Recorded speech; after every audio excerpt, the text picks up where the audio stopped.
Alright everybody, so in this one I'm going to be explaining why I've been tearing my hair out, literally, for probably an entire week now, just trying to figure out what the heck is wrong with my car. So I think I went into it a little bit in the last video about how there's definitely a problem, and I've pretty much spent the past week trying to figure it out. I probably wasted like a ton of time because I figured since I had changed so many components in the braking system, there was no way that it could have been one of the new parts that I just put on. And I don't know why I had that in my head because, obviously you get new parts that are bad, but I have isolated it to this front wheel right here. That's my problem. So I should have known a long time ago what to do, but essentially we got some of these clamps here. They're pinch-off pliers, usually for radiator hoses, but you can use them on brake line hoses as well. So if you pinch it really hard right here, essentially what this does is it eliminates this caliper from the system. And no matter what I did, I'll go through my diagnostic steps here. So basically what I did was, and what my problem is that I would be able to get a pretty good brake pedal, have no problems at all, just bleeding it, and I got no air anywhere. I got all the air out of the system, and then as soon as I start the car and I go to hit the brake, the pedal goes right to the floor, which is like, why do I have a good pedal beforehand, and then as soon as I start it, the pedal goes right to the floor? So I just figured there must be air in there somewhere. I've had this happen to me at work before, and I ended up cracking the lines on the master cylinder, and I had air in there. So I figured I had air in there, so I kept bleeding it. I bled so much fluid through this thing. I put like a gallon of brake fluid through it. I bought more fluid even though I ran out of the fluid I was, borrowing from work.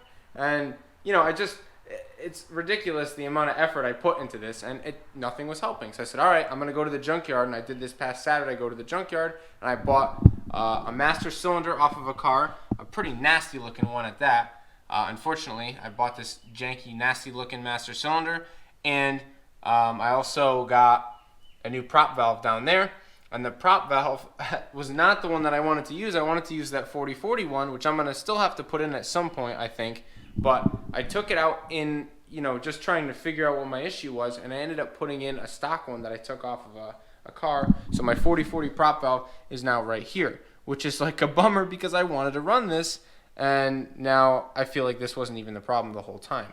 So I think I'll put that back in there someday. Probably not now, just because this is just the biggest pain in my butt. If I ever have the motor out of this thing, I'm going to do it then, because it's just like, I don't know if I ever want to mess with this brake stuff again. I'm so sick of it. I've been in here. It took me all of Saturday to change the prop valve just because there's so many lines on it. It's so hard to start them all and to bleed the system. It's just a huge pain in my butt, and I don't want to do it again. So I just want to get the car to run right now, and that's my biggest concern. So after changing the master with no help, I bench bled it, bought a bench bleeding kit, made sure there was no air in it before I installed it, and then I bled all the lines on everything, including the prop valve, and all the wheels. I bled everything, and I was like, okay, I think we should be good to go. Just fired it up, and I still had no pedal. And I was like, what do I do now? This is killing me. So eventually we did bring home the pinch-off pliers, and now we pinch off this front left caliper, and this is the only one that seems to make a difference. Everything else doesn't really make a difference. So this is the only one that causes the pedal to sink to the floor. What's happened? I'm not really sure. I don't know if it's failed internally or what, because it's weird to have a pedal go to the floor and not have a leak. So I don't know how we don't have a fluid leak, but yet we still have a pedal that's going to the floor, unless there's just something wrong with the seals internally. Or I do notice that when I press on the brake, it forces this rotor like this. So I gotta see what's going on back here, and what I think I'm gonna do is, to make sure that it is the caliper, is take my caliper from over here, the ones that I took off of this car initially, and I'm gonna bring it over here, throw the hose on this, and squeeze it, and make sure that the pedal firms up. If it does, I know it's something with that caliper, even though I'm pretty sure I already know it's something with this caliper. I just want to verify it and just check everything. And I don't know what it is that I'm going to be doing here to fix this, but I'll let you guys know what I find out. And it's kind of a bummer because now I'm going to have to get a new caliper and or maybe just buy a seal kit. So I'm going to try to pull this thing off and see what it looks like. I don't know, maybe the seals are shot in this thing. But yeah, kind of a bummer. So we all hit roadblocks and run into issues, and this one, honestly, this one was killing me, guys. It really messed me up, but I didn't have you there for the whole process just because it's just a lot of me, frantically trying different things and being frustrated. But at the end of it, always persevere. You just got to keep at it. And sometimes these things can be really defeating. And I've lost sleep. Like this is killing me. I just want to run my car. I want to drive the car, and I can't drive with no brakes. So this has been a huge roadblock for me. In the past, I've had things like this, but this has been pretty big because I got all these new things I want to test, like these wheels and the tires and the brakes and everything, and just enjoy the car. And it's time. The weather is nice. It's perfect, and I can't drive it, so it's just been killing me.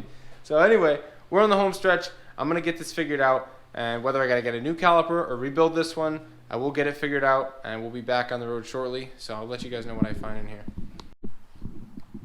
So I was about to start disassembling this caliper. I was like, all right, I'm pretty much condemning this caliper. It's got to be a caliper, even though it didn't really make that much sense to me still, because it's like, why would I have these problems and not have a fluid leak? So it was just like, didn't really make a lot of sense to me. So decided to investigate further, and when I took the caliper off of this thing, it turns out the rear pad, I kind of made a mistake, guys.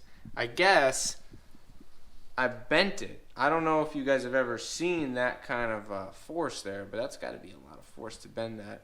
That's some pretty thick metal there to bend this brake pad, so I'm going to say these brakes are pretty strong. But essentially, I put this in wrong. I put it in incorrectly. It must not have been fully seated in the track there. And when I went to put it on, it was it looks like it was seated in the top. On the bottom was not incorrectly.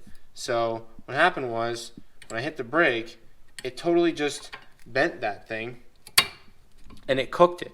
And so it was sitting in there like that, all bent on it like this. So the piston totally was crushing that pad, and that sponginess in my pedal, the way the pedal went to the floor, was the piston pushing this down here, and that's why it had absolutely no pedal. And every time I'd hit the brake, it would push this rotor and kick the rotor out, because it's supposed to sit like this, but it kept kicking the rotor out sideways and popping off my little hub centering bore here. So I should have known the whole time that there was a problem over here, but I just always assumed there was air in there because it felt like there was air in there. I didn't ever think to check this. So if you ever have a pedal that goes to the floor and you can't figure it out, I guess check if you installed your brake pads like a moron, and then you'll know that you're pretty much screwed. So I need to get brake pads now. So I'm thinking, based on that, that's a sign I should have put nicer pads on it. So I think I'm going to order some nice pads. I'm looking at some EBC pads. They seem pretty cool. And maybe I'll throw like a performance set of brakes on this thing. And then hopefully we can have some decent stopping power. And that'll be good, because we already upgraded the brakes, and I never even got to test them. You could see this pad was actually riding on at one little test drive that I did do. It rode right on the corner right here, and that was the only part that actually did any braking up front. And that's why I probably stopped so poorly, and the pedal went to the floor, because I had no compression on that whole side. So it's unfortunate. I thought I was going to recondition these pads. I spent a lot of time on these, but that was a waste of time. So yeah, just like everything else. So looks like I need pads. So this is what it is. I guess I'll get some brake pads, and these things kind of fit loose anyway.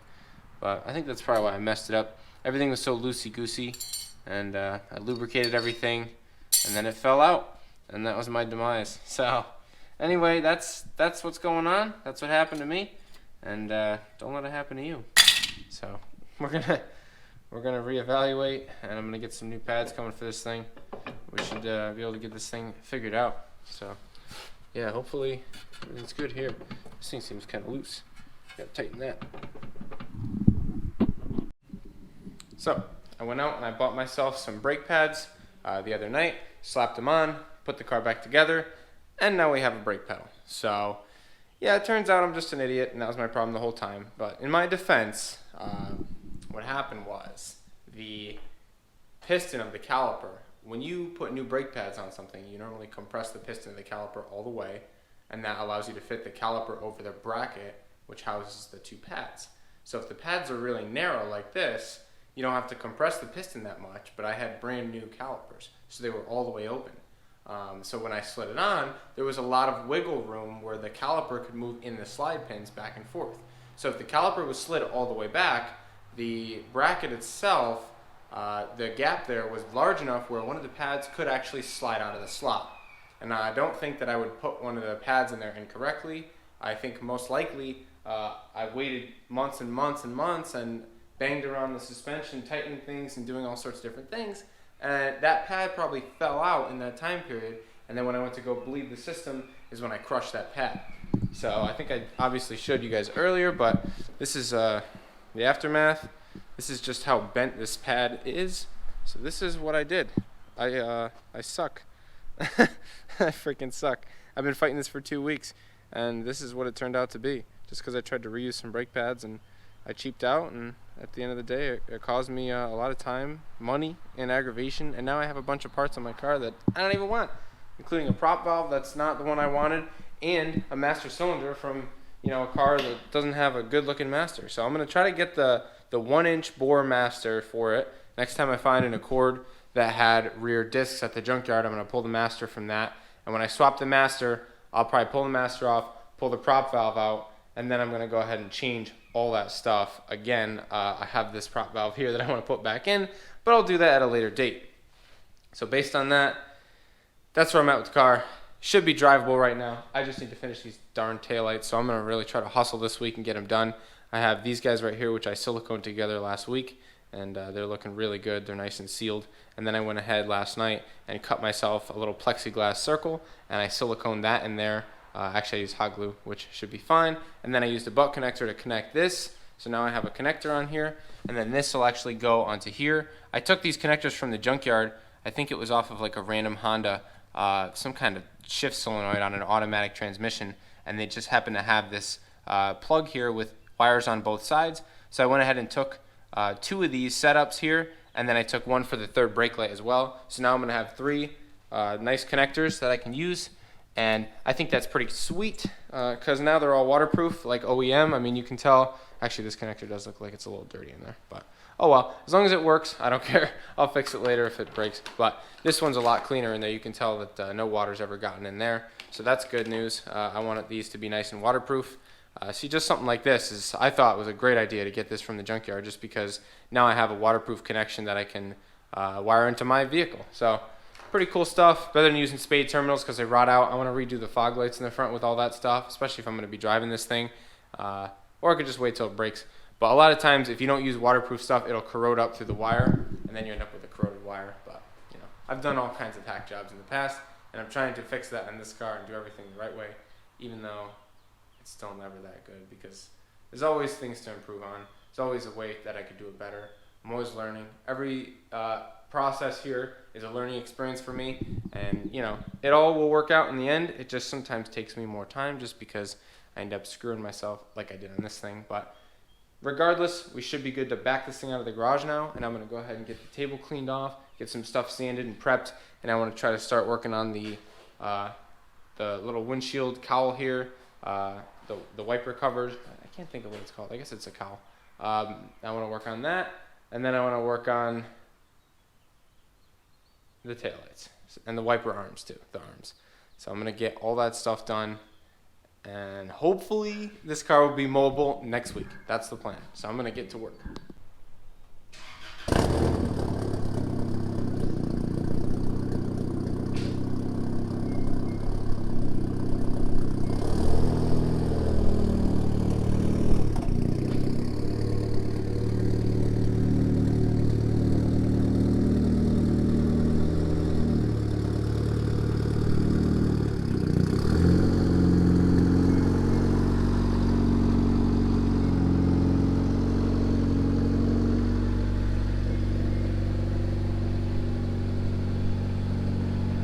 So I just did a little bit of cleaning up in the garage, and the past couple of nights I've been doing some sanding. This is my wiper cowl here, all sanded up. It's looking pretty nice. It's really pretty smooth already, so I think that the primer should lay down pretty flat.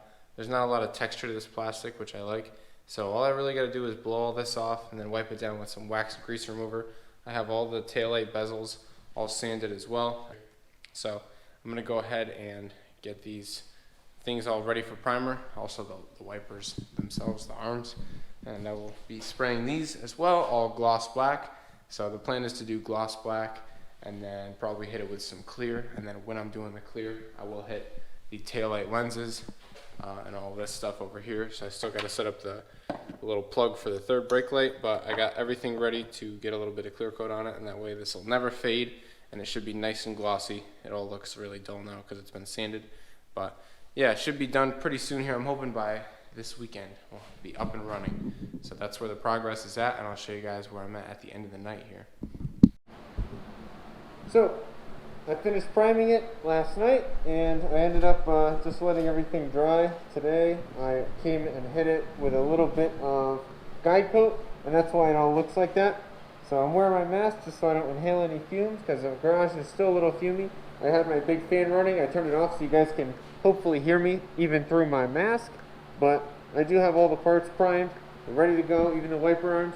So I'm going to come through now with some sandpaper. I haven't decided what grit I'm going to use. I'm thinking 600 just to knock it down, and that's just to knock it down like a little bit, and then I'm going to go over the 600 with just like a Scotch-Brite pad, maybe a gray Scotch-Brite, and then I think I'll just move on from there. I just want to make sure that I have all the surfaces scratched nicely so we can get a good adhesion with our paint, but that's about it. I'm not looking to do too much leveling. I know some of the stuff's just plastic, so it's going to be warped, so I'm probably just going to do it all by hand. I don't really want to run the risk of damaging any of this, so maybe I'll do like 600 wet or 400 wet or something like that, and then I'll just hit it with the Scotch-Brite pad after to refine it a little bit. But anyway, that's the plan. I'm going to go ahead and get at it. It's probably going to take me a while, but hopefully I can get this done tonight. I don't know whether I'll shoot paint tonight or not. It would involve probably getting the booth set up, but I don't know if I'm going to do that. So this might be it for tonight, but I'll show you guys where I end up. I got to end this video pretty soon, honestly. Alright, so this is where we're going to leave it off for certain. Everything is prepped and ready. I sanded off all my guide coat, and I pretty much hit everything with 600 first, and then I went back over with a red Scotch-Brite. The red Scotch-Brite is equivalent to 600 grit. So that is perfect. We have everything nicely sanded. Everything is very flat. Even the wiper arms look pretty good. I didn't bother with this sandpaper. I just did the scutter pad on these. These don't need to be crazy flat. They're just wiper arms. Just like all this stuff. I'm going a little overboard like usual, but I think this is going to look really sweet. And this is like ultra flat here. I think it's going to look really sweet. So yeah, remains to be seen. I'm going to try to paint this weekend.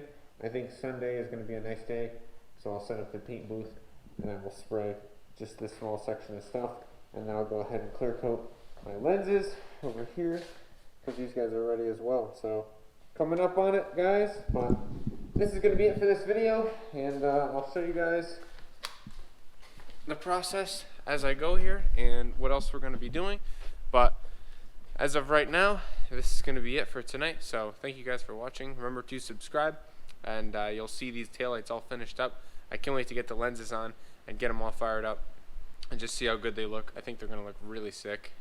Finally, long process, but it's all coming to a close, and it'll be worth it in the end.